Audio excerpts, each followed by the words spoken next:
India and Pakistan, two nuclear-armed neighbors, locked in a deadly embrace for decades. Their shared history, a tapestry woven with threads of blood and betrayal. At the heart of their conflict lies Kashmir, a land of breathtaking beauty, yet scarred by violence. April 2025. The serene beauty of Pahalgam, a jewel in the crown of Indian-administered Kashmir, was shattered by the rattle of gunfire. 26 souls, pilgrims seeking solace in the mountains, lay dead. The attackers, shadows melting into the forests, left behind a chilling message: Kashmir resistance. India erupted in fury. Fingers pointed west towards Pakistan, the perennial suspect. Islamabad, as always, denied any involvement. The world held its breath, the echoes of gunfire in Kashmir reverberating far beyond the Himalayas. The fragile peace, a house of cards built on shaky foundations, began to crumble. This was not just another attack. This was a spark in a tinderbox. And the flames, fanned by decades of mistrust and animosity, threatened to engulf the entire subcontinent. India's response was swift and multifaceted. Diplomats were expelled, borders were slammed shut. The Indus Waters Treaty, a rare symbol of cooperation, was suspended. On social media, Pakistan's voice was silenced. A chill settled over the subcontinent, colder than the Himalayan winter. On the ground, the Indian army mobilized, tanks rumbled, fighter jets screamed across the skies. India's message was clear. This time there would be a price to pay. The Cold Start doctrine, a strategy of rapid, limited strikes into Pakistani territory, was put into play. Pakistan, facing an existential threat, countered with its own dangerous game.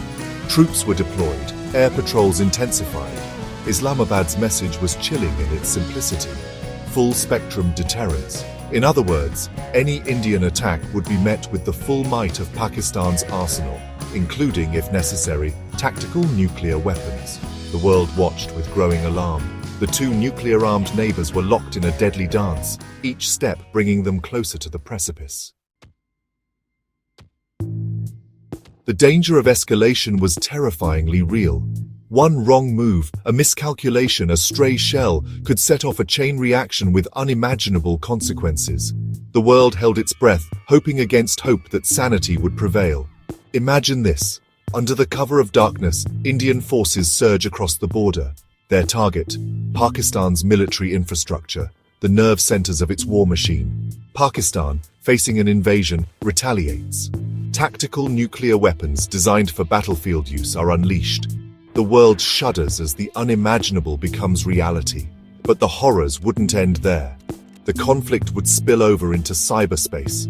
Hackers would wage war on critical infrastructure, plunging both nations into chaos. Satellites, the eyes in the sky, would become targets, blinding both sides. Propaganda and misinformation would flood the airwaves, further inflaming passions. The very survival of South Asia, home to a quarter of humanity, hung precariously in the balance. Amidst the darkness, however, flickered a faint glimmer of hope. The international community, recognizing the gravity of the situation, sprang into action. Calls for restraint, for dialogue, for a peaceful resolution poured in from across the globe. Back channels were activated. Mediators, their hands trembling with the weight of responsibility, shuttled between Islamabad and New Delhi, trying to bridge the chasm of distrust. The world watched, prayed and hoped that diplomacy, however fragile, could yet avert a catastrophe. The India-Pakistan crisis of 2025 is a stark reminder of the fragility of peace. It is a testament to the enduring power of hatred and the devastating consequences of unchecked nationalism. But it's also a story of hope, a reminder that even in the darkest of times, the human spirit, the yearning for peace, can prevail. The path forward is fraught with danger, but the alternative, a nuclear abyss, is unthinkable. The world cannot allow that to happen.